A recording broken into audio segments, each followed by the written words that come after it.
último culto do ano. Abra comigo em Isaías 51. Isaías 51. Vamos ler o versículo 12 ao versículo 16. Amém? Se alguém precisar de Bíblia, temos Bíblias aqui na frente. Isaías 51, eu vou ler na nova tradução da linguagem de hoje. Temos aqui, né? Aqui, isso. Amém? Isaías 51, versículo 12, a palavra diz assim: o Senhor diz ao seu povo: eu mesmo lhe dou forças. Então por que vocês têm medo de pessoas, de seres mortais que não duram mais do que a palha? Por que se esquecem do Senhor, o seu Criador, aquele que estendeu o céu e firmou a terra? Por que estão sempre com medo de inimigos cruéis, que os perseguem e estão prontos para destruí-los? Que pode fazer a fúria dele contra vós? Logo os prisioneiros serão postos em liberdade. Eles não morrerão, nem passarão fome. Eu, o Senhor, sou o Deus de vocês. Eu agito o mar e faço as suas ondas rugirem. O meu nome é Senhor Todo-Poderoso. Eu dei a vocês os meus ensinamentos, e com a minha mão eu os protejo. Eu que estendi o céu e firmei a terra. Digo aos moradores de Jerusalém: vocês são o meu povo. Amém? Amém. Queridos, nós passamos momentos difíceis em 2018. Eu não sei vocês, mas 2018 acabou gerando muita ansiedade, gerou muita confusão. A gente teve sérios problemas que vieram sobre o próprio Brasil, sobre as nossas vidas, problemas políticos, econômicos, sociais, e tudo isso acaba gerando uma certa ansiedade dentro de nós. Uma ansiedade para se dizer, bom, e o que vai ser 2019? Todo mundo está com a esperança que 2019 seja um ano muito bom. Eu também tenho essa esperança, mas eu não tenho essa esperança simplesmente porque é uma mudança de governo, porque é uma transformação. Eu tenho essa esperança porque a palavra de Deus me diz que isso é uma esperança. Quando eu leio essa passagem de Isaías, eu vejo que Deus já se ocupava de nós. Ele está dizendo aqui que ele já deixava fortes ensinamentos para nós. Então, apesar desse ano ter sido de muita ansiedade, eu creio que 2019 é um ano de muita reflexão. Eu creio que se cada um de nós aqui pudesse fazer uma reflexão do peso que veio este ano, foi um peso grande. A gente teve momentos de muita dor, momentos de muita luta, mas eu creio muito que através da palavra de Deus, nós vamos ter um ano de 2019 muito melhor. Porque a palavra nos garante isso. E quando eu estava preparando essa palavra, veio isso para mim. Mudanças nunca são fáceis. As mudanças trazem dentro dela contendas, trazem dentro dela emoções, trazem dentro dela situações que nos fazem contender muitas vezes com algumas pessoas, ou com nós mesmos, porque a mudança exige que nós também mudemos. Mudemos no sentido de encararmos os nossos problemas e enfrentarmos aquilo que vem sobre as nossas vidas. E muitas vezes essa é a pior mudança que nós temos. Vocês já perceberam como a gente gosta de ficar em lugar de conforto, como a gente gosta de ficar sentado em lugares que são bons? Então, quando a gente é chacoalhado por uma mudança, dói. Às vezes dói bastante. Então, mudanças nunca são fáceis. E quando Isaías escreve essa palavra, ela está escrevendo para um povo que estava desanimado. Israel estava nesse momento, nessa passagem de Isaías, muito desanimado. Porque Deus havia dado uma série de promessas ao povo e as promessas não aconteciam. As promessas não se realizavam. E aí Deus, através do profeta Isaías, ele começa a conversar com o povo. E lá no versículo 1 de Isaías 51, o profeta diz, Deus diz através do profeta, ele diz assim: escutem, vocês que procuram a justiça, vocês que buscam o Senhor, olhem para a rocha da qual vocês foram tirados e para a pedreira de onde foram tirados. Queridos, quando eu leio isso, Deus está dizendo o seguinte: lembra de onde eu te tirei, lembra de onde você veio, lembra como era a sua vida sem a minha presença em você.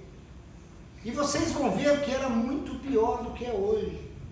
Hoje vocês têm paz no meio das situações. Hoje vocês têm a presença de Deus. E Ele está dizendo isso. Deus está dizendo ao povo: lembre-se de onde vocês vieram. lembrem-se o que eu já fiz por vocês. Se eu já fiz, é que eu continuarei fazendo. É isso que ele está dizendo para o povo e está dizendo para nós essa manhã. Quando nós olhamos os versículos de 4 a 6, depois vocês leiam, Deus está dizendo que Ele reinará sobre todos os povos. Ele está falando de nós. Ele fala de povos que vão se render aos pés do Senhor. Ele está falando dessa passagem para nós. Ele está dizendo, olha, vai ter um tempo que existirão povos que vão querer viver a justiça do Senhor. Nós temos que viver a justiça do Senhor, nós temos que buscar a presença dEle nas nossas vidas. Querido, se está ruim o mundo, sem Ele está muito pior. Nós temos que entender que é Ele que faz a diferença nas nossas vidas. Ainda no versículo 7 e 8, Deus está dizendo, e essa é uma palavra que Ele diz para mim e para você, Ele diz assim, creia na vitória do Senhor. Creia na vitória do Senhor, porque a vitória do Senhor também é a nossa vitória. Porque Deus é o Deus que dá a vitória, Ele é o nosso general. Ele é o Senhor Todo-Poderoso. A Bíblia chama Ele de Jeová Sabaote, o Senhor dos Exércitos, aquele que comanda todas as coisas. E lá no versículo 7 e 8 de Isaías 51 diz assim, escutem. E olha como a palavra sempre começa, quando Deus quer colocar alguma coisa no nosso coração, é como se Ele quisesse desentupir o nosso ouvido, porque Ele diz assim, ouça, escutem, prestem atenção no que eu estou dizendo. E Ele começa o versículo 7 dizendo assim, escutem, vocês que sabem o que é direito. Ele está falando para nós, que procuramos viver a presença do Senhor, a palavra do Senhor, os princípios e valores do Senhor. Escutem vocês que sabem o que é direito, que têm a minha lei no seu coração. Não fiquem com medo quando forem ofendidos. Não se aborreçam quando os outros zombarem de vocês, pois eles desaparecerão como uma roupa de lã, destruída pelas traças. Mas a minha vontade será, mas a minha vitória será total. O meu poder durará para sempre. Queridos, Deus está dizendo o seguinte, nós vamos ser afrontados, nós vamos ter pessoas que se levantam contra nós, vão ter pessoas que se levantam contra nós, Ele está dizendo, não fiquem com medo, não se sintam ofendidos, não se aborreçam com isso. E eu vou dizer uma coisa para vocês, as pessoas que mais nos aborrecem são as pessoas próximas. A gente não fica aborrecido com um estranho se levanta contra nós, mas quando um familiar se levanta contra a gente, quando um filho se levanta contra a gente, isso dói demais no nosso coração. E Deus está dizendo, não fique com medo, não se aborreça, porque no fim a vitória é minha, a vitória é do Senhor. Só que tem um princípio, Ele diz assim, procure a minha justiça, procure o que é direito, procure meus princípios e valores, viva segundo a minha palavra.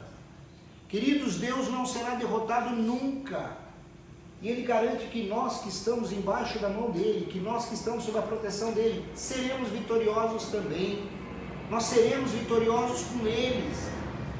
Ele diz claramente, não sintam medo, não se aborreçam, porque Ele no final dará todas as bênçãos sobre nós. Ele dará aquilo que a gente precisa. Queridos, a palavra é muito clara. Por que Ele faz isso? Porque nós somos povo de Deus. E a palavra diz que Ele guarda o povo dEle. A palavra diz que o povo dEle é guardado. Então essa palavra de Isaías é para mim e para você. Porque a palavra é atual. Deus está falando conosco. Ele está dizendo que essa palavra é nossa. Nós temos que crer e saber que o Senhor é poderoso sobre todas as coisas.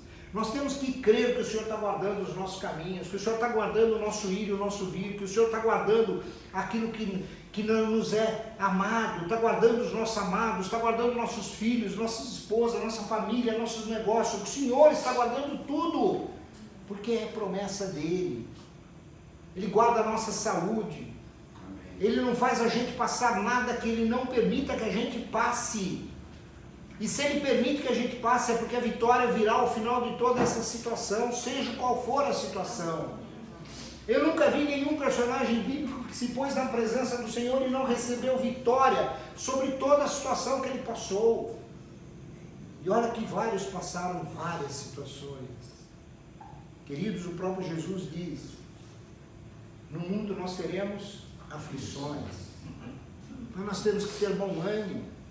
Bom ânimo que Jesus venceu o mundo, e se Jesus venceu o mundo, Ele está dizendo, vocês vencerão também.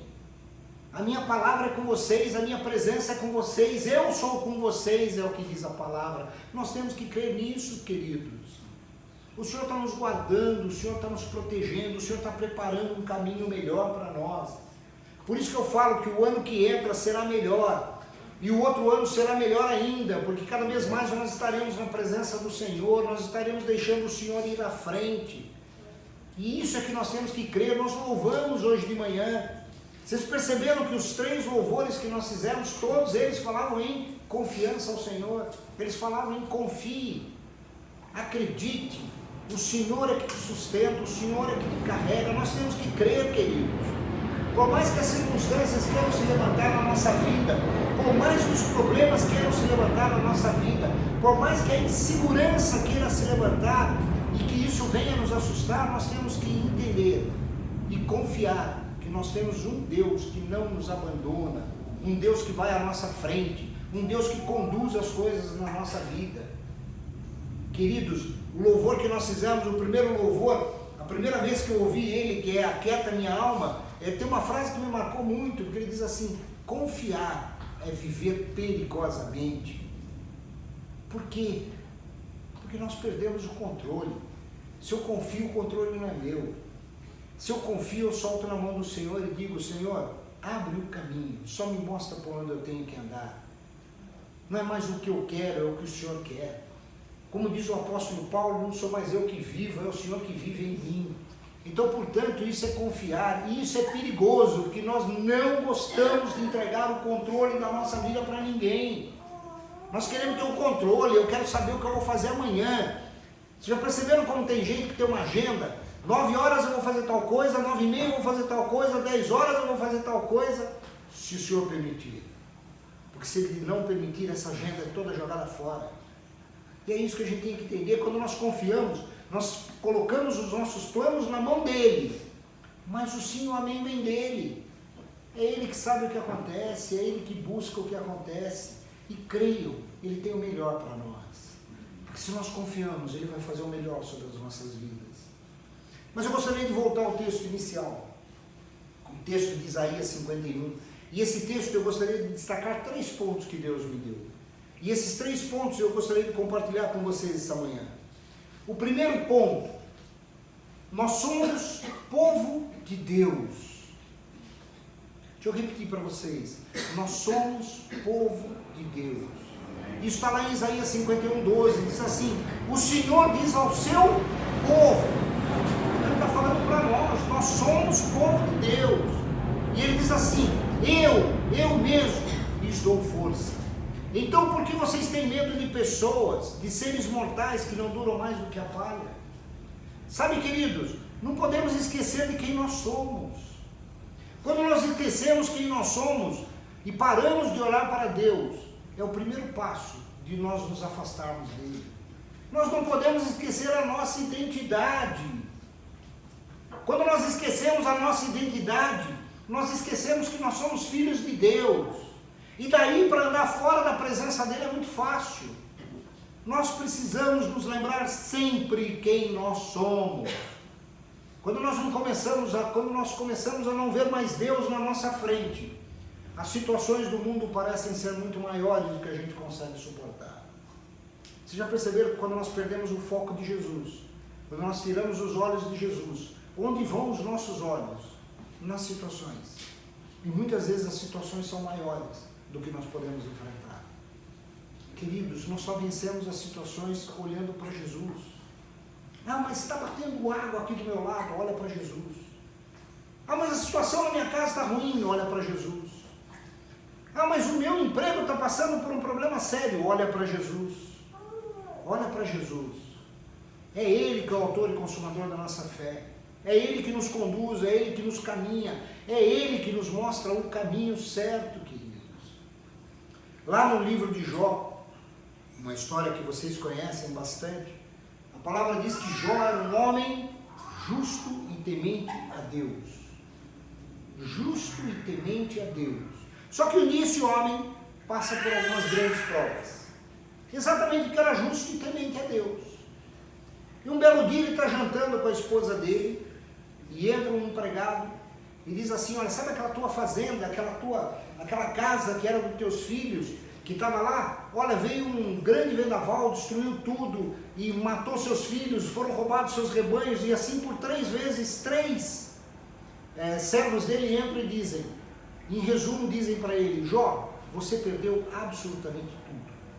Você perdeu todos os teus rebanhos, você perdeu toda a tua fortuna, você perdeu todos os teus filhos, eles morreram, você ficou sem absolutamente nada.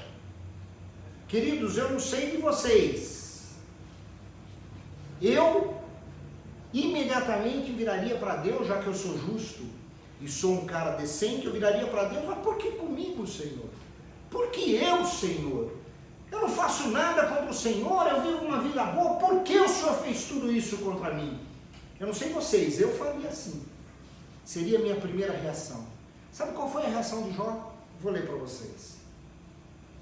Está lá em Jó 1, no versículo 20 a 22.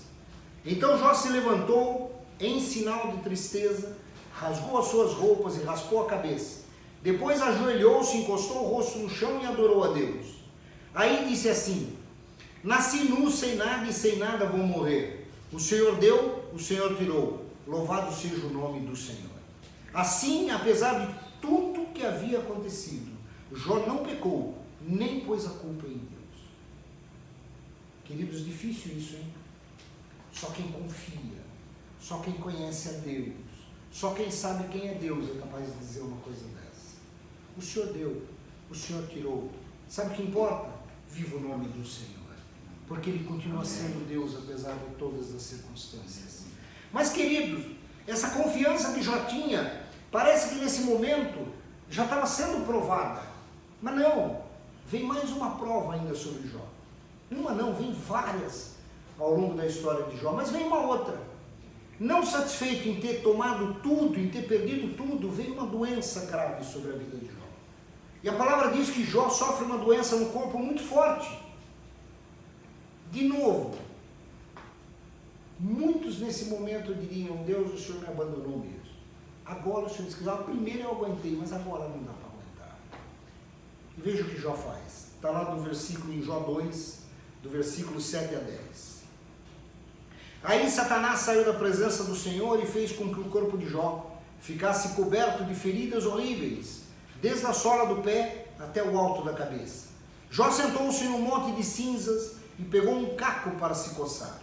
E a mulher dele disse, você ainda continua sendo bom? Amaldiçoa a Deus e morre. E Jó respondeu, você está dizendo uma bobagem. Se recebemos de Deus as coisas boas, por que não vamos aceitar também as desgraças? Assim, apesar de tudo, Jó não pecou, nem disse uma só palavra contra Deus.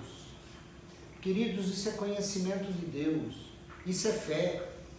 Nós vamos ver ao longo do livro de Jó inteirinho que esse homem conhecia Deus, e ele se mantinha na presença do Senhor.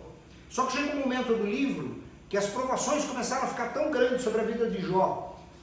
Jó recebe 3 amigos, que no começo até pareciam amigos, depois a gente percebe que de amigo não tinham nada, eles estão lá muito mais para condenar Jó, para criticar Jó, do que para trazer palavras de alento, palavras de carinho ao coração de quem estava sofrendo.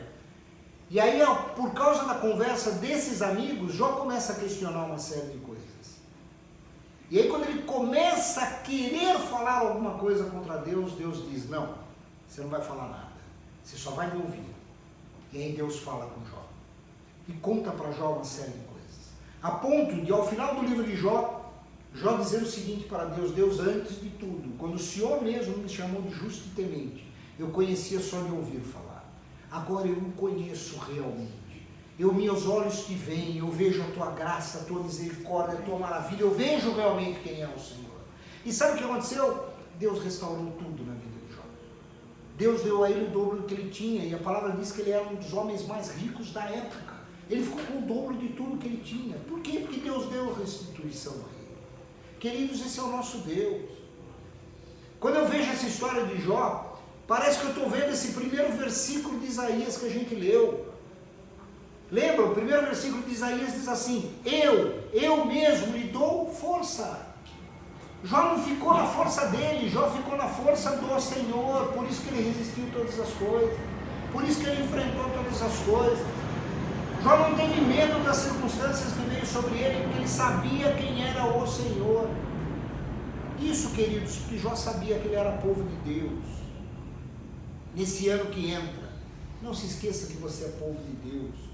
Quando as circunstâncias vierem, diga em voz alta: eu sou povo de Deus, eu sou filho de Deus, eu sou filho do Senhor. Se essa situação vem é porque ela vai fugir da minha frente, e se ela não fugir eu vou enfrentá-la, e eu vou enfrentá-la na força do Senhor, porque é o Senhor que está comigo. É isso que Jó fez, é isso que nós temos que fazer, queridos. Nós temos que saber que somos povo de Deus, nós somos filhos do Senhor. E Jó ainda numa outra hora, ele tem uma outra tentação, uma outra provação, perdão, não eram tentações que vieram sobre ele, eram provações que estavam vindo sobre a vida dele.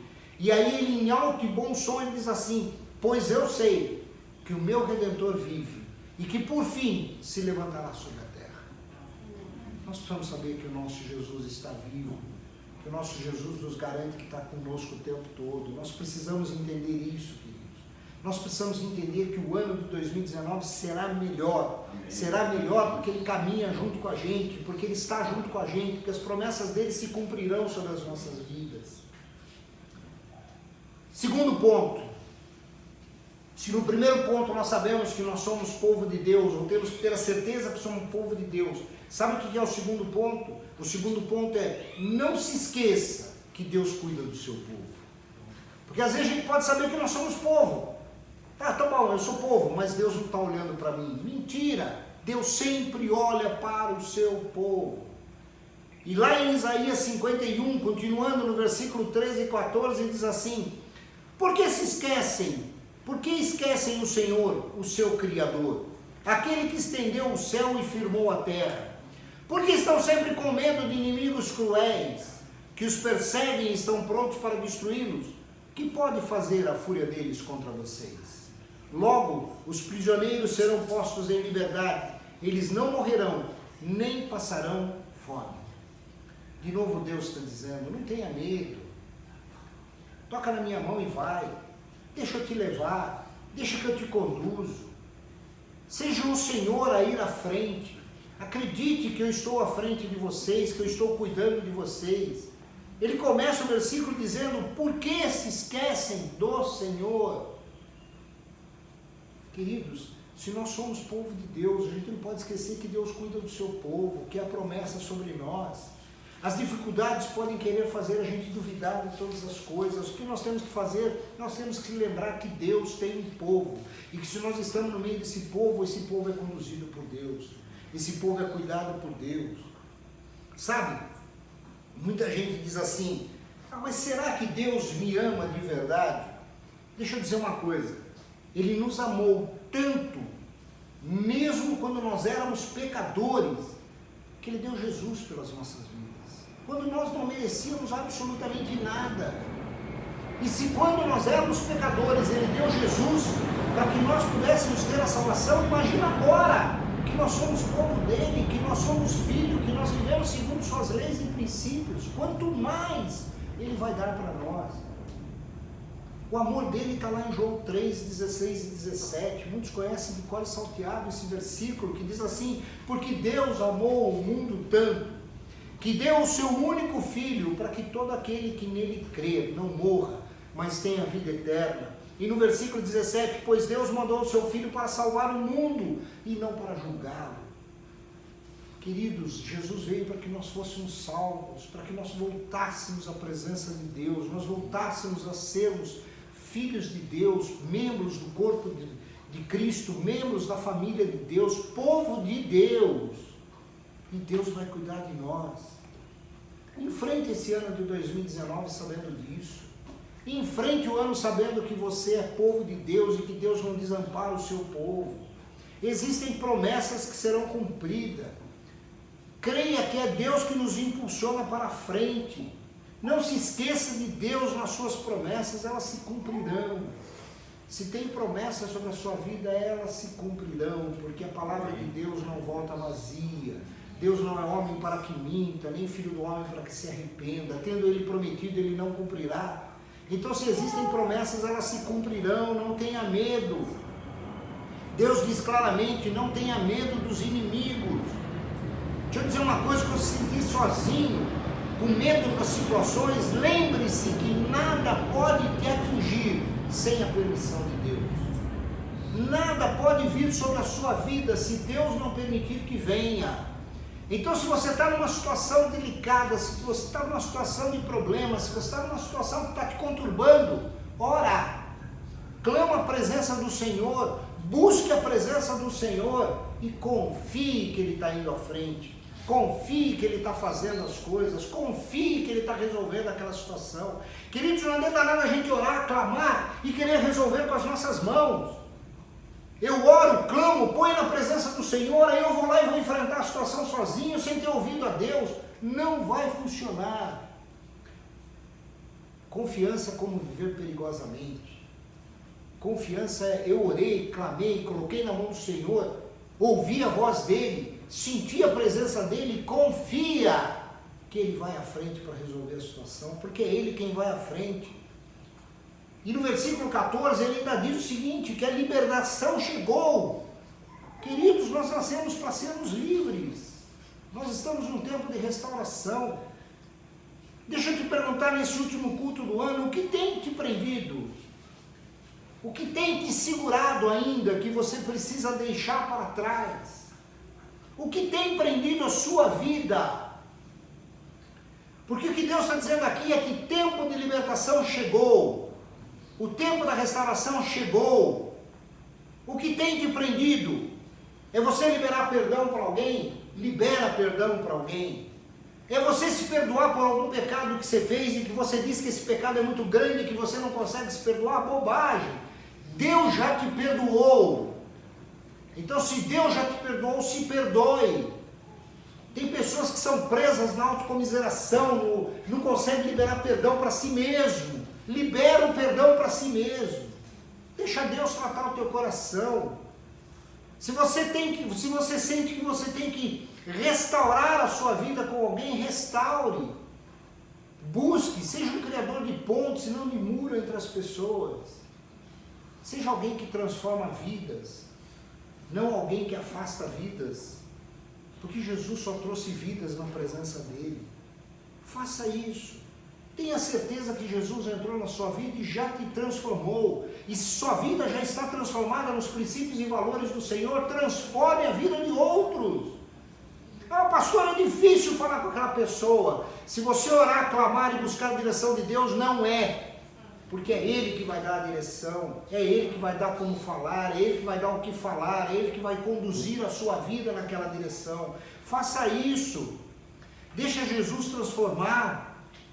Querido, se ainda existem raízes de amargura no teu coração, eu estou muito triste com tal pessoa, eu estou amargurado com tal pessoa, põe na presença do Senhor, deixa Ele tratar. Porque raiz de amargura não tratada vira um peso. A gente vai ficar falando da raiz de amargura o tempo todo. Deixa Deus tratar essa raiz de amargura, deixa Ele tirar essa raiz de amargura do teu coração e transformar o teu coração num coração amável, num coração maleável.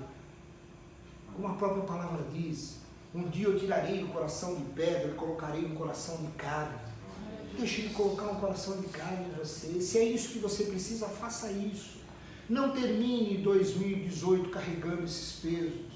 Entra limpo em 2019 e deixa Deus ir na sua frente. É Deus que cura, é Deus que transforma, é Deus que muda todas as situações, mas nós precisamos buscar. E creia, quando o inimigo se levantar, Deus vai se levantar primeiro do que ele. Porque Ele está conosco o tempo todo.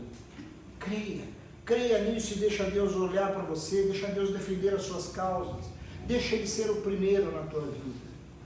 E a terceira coisa, queridos, se nós somos povo de Deus, se nós sabemos que Deus cuida do seu povo, a terceira coisa que está nesses versículos de Isaías, sabe o que é? É que Deus é poderoso para fazer muito mais do que nós pensamos. Queridos, além de Ele nos guardar, porque nós somos povo, Ele faz mais do que nós pensamos, Ele dá mais do que nós merecemos, Ele dá mais do que nós pedimos. Isso está lá em Isaías 51:15, quando diz assim: eu, o Senhor, sou o Deus de vocês, eu agito o mar e faço as suas ondas rugirem. O meu nome é Senhor, o Todo-Poderoso. Queridos, deixa eu dizer uma coisa para vocês. Em outras traduções, aqui na Nova Tradução está Senhor, o Deus Todo-Poderoso, em outras traduções diz o Senhor dos Exércitos.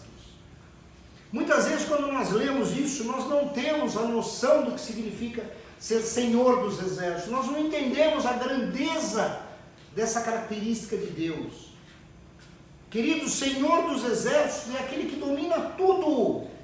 Ele domina tudo. Ele tem ao seu dispor todas as hostes celestiais. Ele tem ao seu dispor toda a força, todo o poder. Ele é o Senhor que criou todo o céu e a terra, criou todo o universo. Ele é o Deus Todo-Poderoso. É isso que Ele é. Jeová Sabaote é o que domina todas as coisas. Salmos 46, do versículo 10 e 11 diz assim: aquietai-vos e sabei que eu sou Deus. Serei exaltado entre as nações, serei exaltado sobre toda a terra. Senhor dos exércitos está conosco, o Deus de Jacó é o nosso refúgio. Queridos, nós estamos sobre a mão do Deus que é poderoso sobre todas as coisas. O Deus que cria situações onde elas não existem, que criam coisas aonde não existem, que traz à realidade coisas que são impossíveis de acontecerem. Esse é o nosso Deus, e é nesse Deus que nós temos que crer. Senhor dos exércitos significa a onipotência de Deus. Ele indica que Deus é o Senhor Todo-Poderoso, é aquele que realiza todas as coisas, é aquele que nunca perde uma batalha. E Ele nunca vai perder uma batalha nas nossas vidas. Nós temos que crer. Esse nome nos ensina que embora haja lutas, embora haja tristeza, embora haja situações sobre as nossas vidas, Ele diz: eu sou o Senhor que vence tudo. E com Ele nós vencemos tudo, queridos.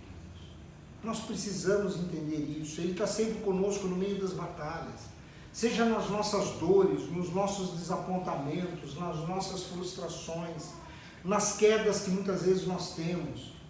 Ele diz: eu sou contigo em todas as situações. Amém. E se você me clamar, eu te levanto. Se você me clamar, eu te trago de volta. Se você me clamar, eu caminho junto com você. Porque muitas vezes quando nós vemos aquela passagem de Pedro andando sobre as águas, a gente olha o seguinte: ele afundou. Todo mundo lembra que ele afundou. Mas pouca gente lembra que a hora que ele clama para Jesus, Jesus socorre-me, que Jesus levanta ele, eles voltam para o barco. Vocês acham que eles voltam como? Andando sobre as águas. Pedro voltou caminhando sobre aquelas mesmas ondas que o fizeram submergir. Ele volta caminhando, só que agora ele volta dando a mão a Jesus. Queridos, é isso que Jesus quer. Quando nós estivermos afundando nos nossos problemas, nós temos que clamar. E Ele nos socorre. E sabe o que acontece? Ele caminha junto conosco no nosso problema. Sabe por que Ele deixou Pedro sozinho? Porque Pedro parou de olhar para ele. Pedro começou a olhar as circunstâncias. Vocês sabem disso. E ele afunda porque ele olha as circunstâncias, porque ele tirou o foco dele. Não tire o foco de Jesus. Para vocês terem uma ideia do que significa ser Senhor dos Exércitos, tem uma história que eu gosto muito lá em 2 Reis 6, que fala que o rei da Síria estava louco da vida com o profeta Elias.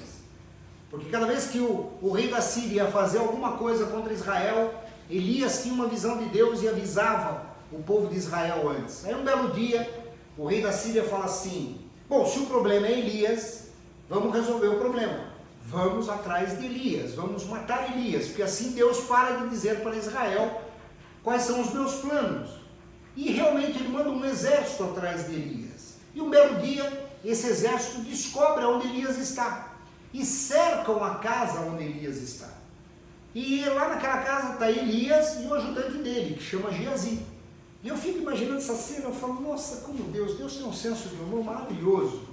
Porque Geazi sai para pegar água, e aí a hora que ele sai da casa para pegar água, ele olha aquele enorme exército sírio, e ele fala assim: aí agora dançou tudo. E aí ele volta e chama o profeta: ô profeta, acorda, Elias devia estar dormindo. Acorda, vem aqui fora, vem ver o que está acontecendo aqui fora. E aí quando Elias sai, Elias olha assim e fala: você está com medo do quê? Os que estão conosco são muito maiores dos que estão com ele. Você já imaginou a cena? Geazi devia ter olhado para Elias e falou: esse cara ficou louco. Como tem mais gente conosco do que com ele? Estou 1 e 2. 1 e 2. Nós estamos em 2. Olha o exército que está aqui. Onde é que tem mais gente conosco? E aí eu fico imaginando Elias. Elias fala: Geazi, eu vou pedir a Deus, eu vou orar, vou pedir a Deus que abra os seus olhos espirituais. E você vai ver como nós somos protegidos. E a palavra diz que Elias ora, e Geazi vê as hostes celestiais que estão cercando eles. E aí ele fala: nossa, tem muito mais gente conosco mesmo. E muito mais poderosos que esse exército. Queridos, nós somos protegidos o tempo todo assim. Se as lutas surgirem, nós não estamos sozinhos. A palavra diz que Deus envia anjos a nosso favor. Por mais difícil que seja a situação, Deus envia anjos a nosso favor. Nós somos guardados e protegidos pelo Senhor. Creia nisso. Ele é poderoso para nos guardar, para nos manter, para fazer com que as promessas aconteçam. Queridos, presta atenção no Salmo 34. Salmo 34, eu vou ler a nova tradução da linguagem de hoje, porque ela tem algumas passagens aqui que eu amo demais a forma como está escrito. Lá no versículo 4 a 8 do Salmo 34 diz assim: eu pedi ajuda do Senhor, e Ele me respondeu. Ele me livrou de todos os meus medos. Os que são perseguidos olham e se alegram, eles nunca ficarão desapontados. Eu, um pobre sofredor, gritei, o Senhor me ouviu e me livrou das minhas aflições. O anjo do Senhor fica em volta daqueles que o temem e protege do perigo. Procure descobrir por você mesmo como o Senhor Deus é bom. Feliz aquele que encontra segurança nele. Queridos, o salmista resumiu tudo o que a gente está falando aqui. Sabe o que eu gosto aqui? Primeiro, porque esse salmo diz que o Senhor protege aqueles que o temem. E a segunda coisa que eu gosto muito é o que está escrito no versículo 6, porque ele diz assim: eu, um pobre sofredor. Sabe o que eu fiz? Eu gritei, eu clamei, e sabe o que aconteceu? O Senhor me ouviu. O Senhor me ouviu e me livrou das minhas aflições. Querido, está aflito? Está com alguma coisa te incomodando? Grita ao Senhor, clama ao Senhor. Busca a presença dele. Sabe o que vai acontecer? Ele vai te livrar. O anjo dele está ao teu lado. O anjo dele está te protegendo. Tem uma passagem em Crônicas que diz que um único anjo matou 175 mil soldados do exército assírio. Um único anjo. E tem anjos ao seu redor. Por isso que Isaías diz: por que temer os inimigos? O que eles podem te fazer? Eles são como palha. Numa outra passagem ele diz: são como roupa de lã, eles viram traça. Mas aqueles que estão na presença do Senhor permanecem para sempre. E esses somos nós. Somos o povo de Deus, Senhor. Senhor, quero ouvir a tua voz. Coloca na presença dele o que traz angústia. Sabe, queridos, muitas vezes nós fazemos aquela oração, desculpa eu falar, meio vazia, aquela oração assim: Senhor, o Senhor sabe dos meus problemas, me ajuda. Eu acho que se Deus pudesse falar conosco, e Ele fala, nós é que não ouvimos, Ele diria: eu sei dos seus problemas, mas e você sabe? Você consegue verbalizar os seus problemas? Para que eu te dê uma direção clara como eles têm que ser resolvidos? Por isso que a palavra diz que o justo clamou, o sofredor clamou, ele tinha aflições, ele clamou dizendo quais eram as aflições. Davi, quando escreve o Salmo 51, ele diz: eu sabia que meu pecado estava à minha frente, eu conhecia o meu pecado. Nomina aquilo que te traz problema, que te traz dores, que te traz aflições, e deixa Deus transformar, porque a palavra diz que Ele ouve e transforma. E o mais gostoso que eu olho está lá no versículo 8, diz assim, ó: procure descobrir. Quem tem que procurar descobrir? Nós. Procure descobrir você mesmo, como o Senhor é bom. Queridos, a gente tem que buscar o Senhor o tempo todo. Está no meio da aflição, louva. É um belo remédio, louva. Põe um louvor, busca o Senhor. Tem um tempo, ora. lê a palavra. Se habitua a ler a palavra, se habitua a fazer devocionais diários, porque você vai buscar o Senhor. E a palavra diz que aí você vai descobri-lo. E quando você descobri-lo, sabe o que acontece? Você vai ver como Ele é bom e como Ele tem cuidado de nós. Amém? Amém. Querido,